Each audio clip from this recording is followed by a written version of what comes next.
నమస్తే అన్న 500 కోట్లు ఏదో స్టాక్ మార్కెట్ అన్న దేనికి వచ్చాయి అన్న? పార్టీ ఫండ్ స్టాక్ మార్కెట్ కాదు. ఏ పార్టీకి అన్న వచ్చింది? టీడీపీ పార్టీకి. టీడీపీ పార్టీకి ఫండ్స్ వచ్చింది. బీజేపీ ఏదో అన్న మళ్ళీ బీజేపీ కూడా వచ్చింది కదా 2000 కోట్ల ఫండ్స్. 2000 కోట్లు వచ్చాయి. ఎట్ట వచ్చాయి అన్న? ఎట్లా వచ్చినాయి అంటే ఎలక్ట్రికల్ బాండ్ ఉంటుంది అనమాట. ఏంటది? Electrical bond. ఓకే. బాండ్ ప్రకారంగా వస్తాయి అవి. అంటే దానికి గుర్తు తెలియదు, పేర్లు ఉండవు, ఏముండవు దానికి. ఓకే. ఇప్పుడు ఏంటంటే ఇప్పుడు గవర్నమెంట్ ఒక కంపెనీ పెట్టుకోవడానికి ఇచ్చిందనుకో, 2000 కోట్లు ఇచ్చిందనుకో నీకు, వాళ్ళు దాని చెప్పు నువ్వు చెప్పు మాడు ప్రతిఫలంగా మన పార్టీ ఫండ్ కింద ఎలక్ట్రికల్ బాండ్ కడతారన్నమాట. అవి డైరెక్ట్ గా బీజేపీ పార్టీ ఆఫీస్కి కానీ ఏ పార్టీకి అయినా కానీ డైరెక్ట్ గా అకౌంట్కి వెళ్ళిపోతాయి. కట్టేది ఎవరు? జనాలే కాదు, వ్యాపారవేత్తలు కడతారు. దేనికంటే ఇప్పుడు నీకు కంపెనీ పెడుతున్నావు, గవర్నమెంట్ స్థలం నీకు తక్కువ రూపాయికి ఇస్తుంది, 2 రూపాయలకి ఇస్తుంది, తక్కువ బడ్జెట్, నీకు కాంట్రాక్ట్ ఇస్తుంది. గవర్నమెంట్ ప్రాజెక్ట్ కాంట్రాక్ట్ వస్తుంది కదా, ఆ కాంట్రాక్ట్ ఇవ్వడం వల్ల ఆ పార్టీ కోసం వీళ్ళు ఇస్తారన్నమాట. ఓకే. ఎవరు? బిజినెస్ మ్యాన్లు ఇస్తారు. అది చట్ట ప్రకారం ఇవ్వాలా? రూల్ ప్రకారం ఇవ్వాల్సిందేనా? ఇవ్వాల్సింది కాదు, తెచ్చింది బీజేపీ పార్టీ ఎలక్ట్రికల్ బాండ్. తర్వాత ఇది ఇన్లీగల్ అనేసి సుప్రీం కోర్టు కొట్టేసింది. ఓకే. ఇప్పుడు ఇల్లీగల్ అయినా సరే, అంటే ఇల్లీగల్ అంటే ఏమన్నా అర్థం? కట్ట అవసరం లేదా? ఎవరు ఇన్లీగల్ అంటే కట్టాల్సిన అవసరం లేదా? ఫండ్ వస్తుంది కదా, వాళ్ళు ఎందుకు ఇస్తారో తెలియదు, చెప్పదు. ఇప్పుడు నీకు పార్టీకి డబ్బులు ఇవ్వాలనుకున్నాను, అవును, ఈ పార్టీకి అనుకూలంగా నీకు కంపెనీ పెట్టడానికి గవర్నమెంట్ 200 కోట్లు ప్రాజెక్ట్ నీకు ఇచ్చింది. దాని ప్రతిఫలంగా 500 కోట్లు ఇవ్వాలి పార్టీకి. ఇవంతా అందరూ జరుగుతాయి అన్నీ. అందువల్ల ఏమైతుంది, నువ్వు పార్టీ పేరు మీద ఎలక్ట్రికల్ బాండ్ కొంటావు 500 కోట్లు పెట్టి ఏదో బ్యాంకులో. ఆ బ్యాంక్ కూడా నీ డీటెయిల్స్ పెట్టడు, చెప్పాల్సిన పని లేదు, రూల్ లేదు. కాకపోతే పార్టీ ఫండ్ డైరెక్ట్ వెళ్ళిపోతుంది అంతే. మరి పార్టీ ఫండ్ 500 కోట్లు 1000 కోట్లు అట్టిస్తే అప్పుడు ఎవరన్నా సిబిఐ వాళ్ళు అడగరా నీకు ఎక్కడదయ్యా ఇంత డబ్బు అని?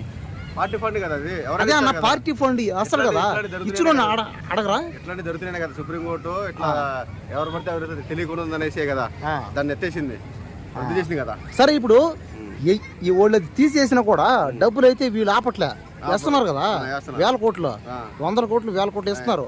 అది ఎవరు అడగరా? వాళ్ళని ఎవరు అడుగుతారు? పార్టీ ఫండ్ గుర్తు పంపిస్తారు. ఇప్పుడు నువ్వు ఉన్నావు, నువ్వు పంపిస్తావు, అడ్రస్ పెట్టావు, పార్టీ ఫండ్ కింద అకౌంట్ లో వేస్తాడు డబ్బులు. అంటే ఇప్పుడు ఆ డబ్బులు ఇచ్చినోడు చెప్పే కదా వేస్తాడు, అతనికి లోపల మాడతారు కదా, లోపల జరుగుతాయి కదా, లోపల మాడుకుంటారు. అంటే జనాలకి ఏమి చెప్పరు, మీడియాకి జనాలకి ఏం చెప్పరా?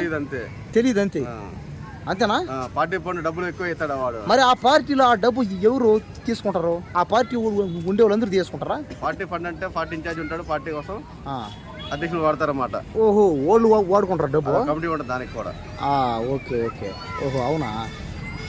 మరి అంటే ఇప్పుడు ఏదైనా మార్కెట్ అన్నా ఏదన్నా బిజినెస్ పెడితే పార్టీ ఫండ్ డబ్బులు ఇస్తారు ఆయా పార్టీ వాళ్ళు. దేనికి అంటే ఇన్కమ్ ట్యాక్స్ కానీ ఇంకేదైనా ట్యాక్స్ రాకుండా ఉండడానికి, జాగ్రత్త ఉండడానికి, గవర్నమెంట్ పెట్టే ప్రాజెక్టుల కోసం.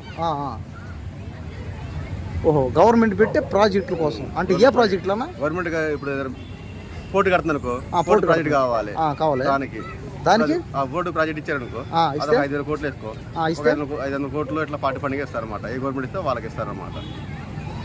ఎవరు ఇస్తారు? తీసుకున్న వాళ్ళు, వచ్చిన వాళ్ళు, టెండర్ ఎవరికి వస్తుందో వాళ్ళు ఇస్తారు. అంటే ఇప్పుడు టెండర్ వాళ్ళు అంత లాభాలా ఉంటాయి కదా, లాభాలు లేకుండా బిజినెస్ చేయరు కదా.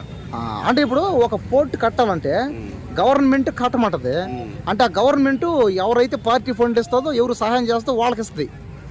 గవర్నమెంట్ ఎవరైతే అనుకుంటారో వాళ్ళకి ఇస్తారు టెండర్లు మొత్తం. ఓహో, అదేనా? అంటే టెండర్ల వల్ల ఇప్పుడు పోలవరం ప్రాజెక్ట్ ఉంది, టీడీపీ ఫస్ట్ ఇచ్చింది టెండర్లు, తర్వాత గవర్నమెంట్ వచ్చింది, వైఎస్ఆర్ గవర్నమెంట్ వచ్చింది, తర్వాత టెండర్లు వాళ్ళు తీసేసి కొత్త టెండర్లు ఇచ్చారు, మళ్ళీ ఇప్పుడు టీడీపీ వచ్చింది, మళ్ళీ కొత్త టెండర్లు, అట్లా ఎవరు అనుకున్న వాళ్ళకి వాళ్ళకి ఇస్తారు. అంటే ఇప్పుడు ఆ టెండర్లు ఎవరైతే కాంట్రాక్ట్ పాడుకుంటారో వాళ్ళకి 1000 కోట్లు సంపాదించుకుంటారు వాళ్ళు. ఉంటది కదా సంపాదన. అంటే ఆ టెండర్లు అంటే ఏమని అర్థం? అంటే అక్కడ చేసే కార్మికులకి అందరికి వాళ్ళే మొత్తం. అంటే ఇప్పుడు ఆ టెండర్ కట్టమని, ఆ ప్రాజెక్ట్ కట్టమని గవర్నమెంట్ డబ్బిస్తుందా? గవర్నమెంట్ ఎస్టిమేషన్ చేసి టెండర్ ఇస్తారు. అంటే ఇప్పుడు ఆ టెండర్ ఎవరికైతే ఇస్తారో వాళ్ళు గతంలో ఏదైనా పార్టీకి ఏదైనా డబ్బులు సహాయం చేసి ఇస్తుందా? కంపెనీలు కలిసి వేస్తే టెండర్లు, ఒకే కంపెనీ కాదు, 5 కంపెనీలు వేస్తాయి. గవర్నమెంట్ ప్రాజెక్ట్ రోడ్డు ఉందనుకో, కిలోమీటర్ లెక్క ఉంటుంది గవర్నమెంట్ లెక్క. అవును, ఓకే. కిలోమీటర్ 1 కోటి రూపాయలు నాకు తెలిసి. అట్లా. దానికి మళ్ళీ కలవాట్లు వస్తే మళ్ళీ సపరేట్. కలవాటు అంటే లోయర్ బ్రిడ్జ్ వస్తాయి కదా అట్లా. ఇప్పుడు అది మిగతా జనాలకు అది అర్థం కాదు. అంటే ఇప్పుడు వాళ్ళు ఎవరు 1000 కోట్లు 100 కోట్లు సంపాదించేస్తారు, ప్రజలకి సామాన్యులకి నాలాంటి వాళ్ళకి అది అర్థం కాదనమాట. అంటే అందరూ డబ్బున వాళ్ళు అయిపోతుంటారు. మరి మాలాంటి వాళ్ళ పరిస్థితి అంతే. అలాంటప్పుడు అంటే బాగా చదువుకోవాలి అందరూ. విద్య విజ్ఞానం బిజినెస్ టాలెంట్ కావాలా.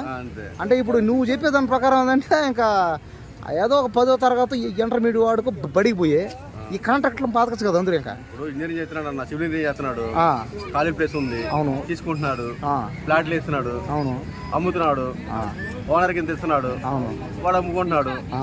డబ్బులు ఎంత వస్తాయి? జీతం చేస్తే డబ్బులు వస్తాయా లేదంటే ఫ్లాట్లు అమ్మితే డబ్బులు ఎక్కువ వస్తాయి? ఫ్లాట్లు అమ్మితేనే వస్తాయి, 100 కోట్లు వచ్చేస్తాయి. ఓహో, ఓకే. అంటే ఇప్పుడు మొత్తానికి ఇప్పుడు ఒక మనిషి 100 కోట్లు 1000 కోట్లు సంపాదిస్తున్నాడు అంటే దాంట్లో సగం అక్రమంగా సంపాదిస్తున్నాడు, దాంట్లో సగం న్యాయం సంపాదిస్తున్నాడు. ఇప్పుడు కాంట్రాక్ట్లు కూడా గవర్నమెంట్ దగ్గర చూస్తే, అంటే దగ్గర చూస్తే నీకు దేనికి ఇవ్వాలి, ఇదో నువ్వు ఇంత గవర్నమెంట్ లెక్క చెప్పాలి, అయ్యేం అడగదా? నీకు మొన్ననే కదా జరిగింది. ఏంది ఏం జరిగింది? ఎంఆర్ఓ ఆఫీసులో ఒక పోల్ డెకరేషన్కి టెండర్ ఉంది, 14 లక్షలు బిల్ అయింది దానికి. దానికి ఏమన్నారు, బిల్లు పెట్టుకోవచ్చు, తాళం కూడా ఇచ్చారు కదా ఎంఆర్ఓ ఆఫీస్కి. అవును, తాళం వేయడం వల్ల ఎందుకైంది? బిల్లు ఇవ్వమంటే లంచం అడిగారు కాబట్టి బిల్లు ఇగిలా. ఓకే, అది పెట్టిన పెట్టుబడికి బిల్లు లేదు. మళ్ళీ అడిగినందుకు లంచం అడిగినందుకు ఇప్పుడు ఆల్రెడీ పెట్టిన బిల్లుకి నేను బయట తెచ్చుకున్నానని అన్నారు. చిన్న గాడట్లే కనపడతారు బయట నీకు. ఓకే, అదే మీద టెండర్లు కనపడవు నీకు. ఓకే ఓకే, థ్యాంక్ యూ అన్న. ఏ ఇన్ఫర్మేషన్ ఇచ్చావు, థ్యాంక్స్ అన్న. అబ్బా.